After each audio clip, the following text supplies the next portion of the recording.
शेतकरी मित्रांनो नमस्कार. आज आपण आलेलो आहोत चोपडा तालुक्यातील गलंगी या गावात प्रवीण जायस्वाल साहेबांच्या शेतामध्ये. तुम्ही हा जो घड पाहताय ते या घडासाठी म्हणजे ज्यावेळेस निस्वन झाली होती त्यावेळेस निस्वन या घडाची एकदम शॉर्ट होती. त्यावेळेस मी दादांना जमिनीतून 11-11-8 आणि घडावरती शुगर 20 आणि बायोके या दोन प्रोडक्टची फवारणी करायला लावली होती. तर ते फवारणी केल्यानंतर तुम्ही पाहू शकता आज घडाची काय सिच्युएशन आहे. एकदम व्यवस्थित त्याची लेंथ म्हणजे वाढलेली आहे. लेंथ सोबतच त्याची साईज पण झालेली आहे आणि एकदम एक्सपोर्ट क्वालिटीचा मालासारखा हा माल आपल्याला दिसतोय.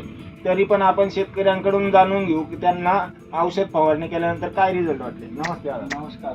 वादा थोडासा कमी होता आणि ते सोडल्यानंतर मला लगेच 5-7-8 दिवसानंतर मला हा फरक जाणवला आणि वाद्याची साईज वाढली, कलर, शायनिंग, माल मध्ये चकाकी आली. तरी मी हे प्रोडक्ट वापरल्यानंतर समाधानी आहे आणि शेतकऱ्यांनी हे प्रोडक्ट वापरायला काही एक हरकत नाही. आता याच्यावरती तुम्ही पाहू शकता 2 स्प्रे झालेले आहेत. आपण 3 स्प्रेचं रिकमेंडेशन करतो. दादा याच्यामध्ये 3रा स्प्रे पण घेणार आहेत. मी सर्व शेतकऱ्यांना एकच आवाहन करेन की आता किडीला भाव पण चांगले आहेत. जर तुम्ही खालून जमिनीतून 11-11-8 आणि घडावरती साईज साठी शुगर 20 आणि बायोके जर घडांवरती स्प्रे केला 3 वेळेस या फवारण्या घेतल्या तर तुम्हाला ह्या क्वालिटीचं उत्पादन मिळेल.